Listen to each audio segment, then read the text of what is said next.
This is the most valuable home in America. By one estimate, it's worth around $400 million. It has 132 rooms, 35 bathrooms, a bowling alley, a movie theater, a doctor's office, and 18 acres in the most powerful capital on Earth. And it is the one house on the planet that no amount of money can buy. You can be a billionaire. You can offer triple. It doesn't matter. To move into this house, you don't write a check.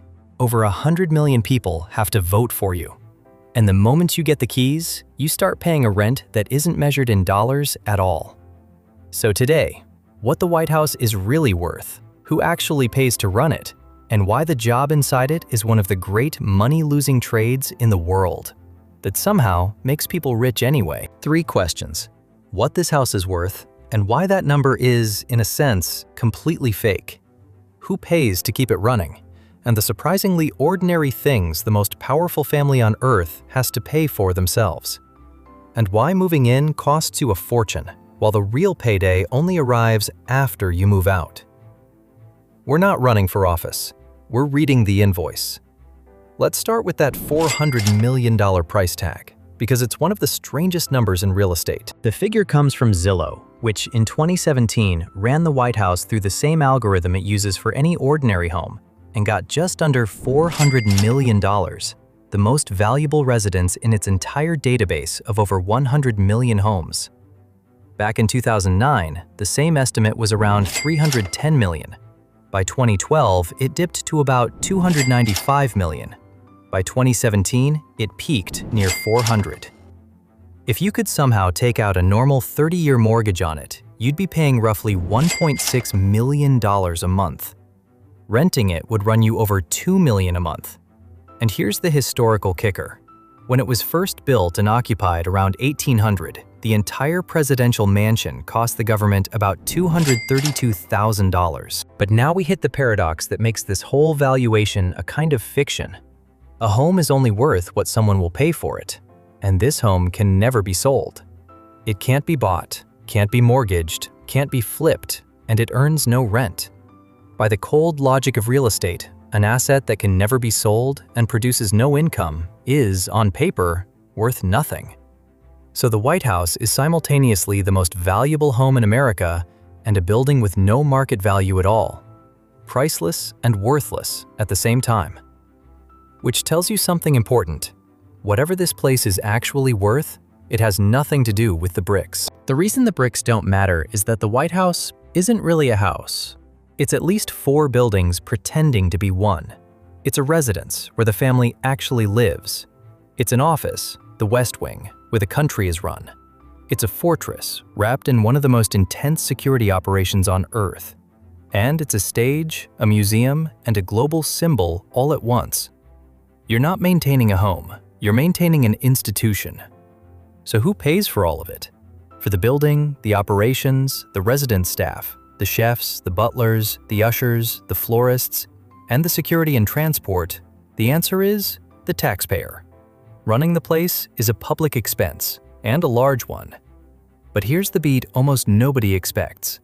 The most powerful family in the world gets a bill. The first family pays for their own food, their own groceries, their own toiletries, down to the toilet paper and the dry cleaning. They submit a list, the staff shops, and afterward the president personally gets the receipt. One former First Lady told a talk show that a single requested peach once came back on the bill at around $500 and joked that she warned her husband never to admire any food out loud until he knew the price. If the family throws a private party, they pay for the catering and staff themselves. Only official state functions come out of a separate public budget. And the salary? The president earns $400,000 a year, plus a $50,000 expense account, a $100,000 travel account, and about $19,000 for entertainment. There's even a one-time $100,000 allowance to redecorate the residence, and anything over that comes out of pocket. Recent redecorations reportedly ran around $1.5 million under one administration and about $1.75 million under the next. So picture it. You run the most powerful country on Earth, you live in a $400 million mansion, and you're standing there reading a grocery receipt for a $500 peach. That contradiction is the whole story of this building. Which brings us to the question underneath all of this. If you can't own it, you can't sell it, you pay for your own food, and the salary is $400,000. A good salary, but nothing close to what a person at this level could earn anywhere else. Then in pure money terms, why is this the most fought-over address on Earth? Because the White House isn't an asset you own. It's a brand you borrow. And the presidency is a loss leader. Think about what the building actually produces. Not rent, not resale. It produces proximity to power and a place in history. And those are the two things that, in the modern world, convert into enormous amounts of money. Just not while you're living there. This is the reframe. The salary inside the White House is almost irrelevant. The real compensation for the job isn't paid by the government at all, and it isn't paid during the term. It's paid afterward, by publishers, speaking circuits, corporate boards, and foundations, to anyone who can put former president in front of their name. So the White House works less like a home and more like an unpaid internship at the most valuable brand on Earth. You take a massive pay cut, you surrender your privacy, you live under guard for 4 to 8 years, and in exchange, you walk out the door holding the single most monetizable title a human being can hold. The bricks were never the asset. The story is. Now, before this sounds like a guaranteed jackpot, the history of this building is a history of it nearly destroying the people and the structure itself. Start with the house. In 1814, during the war with Britain, enemy troops marched into the Capitol and burned it to the ground. The mansion the Adams family had just moved into was left a charred shell and had to be rebuilt almost from scratch. Then, more than a century later, it nearly fell down on its own.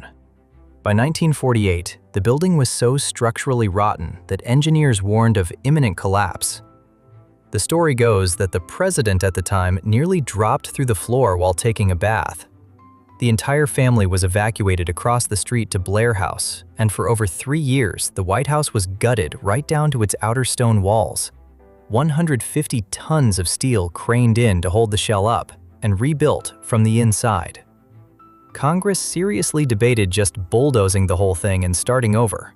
The total bill came to about $5.7 million. The most famous house in the world was, for a moment, one vote away from demolition. And the people?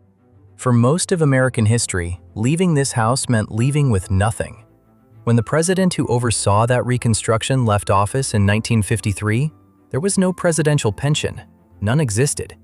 He went home and lived modestly, and his visible financial struggles became the reason Congress finally created the Former President's Act in 1958, which gave ex-presidents a pension equal to a cabinet secretary's salary. Today, around $250,000 a year. Before that, the most powerful job on Earth came with no severance at all. Decades earlier, an industrialist had even offered to privately fund a pension for ex-presidents, and Congress, uneasy about the optics, let the idea die. So the pattern is clear. The house has burned, nearly collapsed, and nearly been demolished, and its occupants, for most of history, walked out poorer than they walked in. The lucrative version of this story is recent, and that's exactly where the math gets interesting. So let's actually run the numbers on the modern deal. The cost side for the occupant is strange. The salary is $400,000 a year. They pay for their own food and household items. They give up any private income their old career produced. They surrender their privacy entirely, and they spend 4, maybe 8, of their most valuable years inside a guarded building. Meanwhile, the public picks up the enormous tab for running the residence, the staff, the security detail, and presidential transport, which run into the billions over a term once you count it all. The job is, for the person doing it, close to a financial sacrifice. Now the payday side, the part that only shows up after the keys are handed back. In the modern era, ex-presidents of both parties routinely earn sums that dwarf the entire salary they were paid in office. Book advances reach into the tens of millions. Speaking fees can run hundreds of thousands of dollars per appearance. One former president reportedly earned over $100 million from speaking fees alone in the years after leaving office. So line it up. The office pays a $400,000 salary and a $250,000 pension. The afterlife of the office can pay 100 times that. The White House is a loss leader in the most literal sense. You lose money occupying it, and you make the money selling the fact that you did. That's the trade. Spend a fortune and years of your life to live rent-free in a house you can never own, earning a modest wage and buying your own groceries, and convert the title into a brand that pays you for the rest of your life. So here's the whole thing in one line. The White House is the only mansion on Earth where you can't buy your way in. You pay for your own peaches. The rent is your privacy. The lease is 4 years. Your landlord is an entire country. And the real money doesn't arrive until you move out. By every normal rule of real estate and employment, it's a terrible deal. A house you can't sell, a job that underpays, a life under guard. And yet people will spend $1 billion and risk everything they have for the chance to live there. Because they understand the one thing this teardown comes down to. You're not buying the most valuable house in America. You're borrowing the most valuable brand in the world, and you cash it out on the way to the door.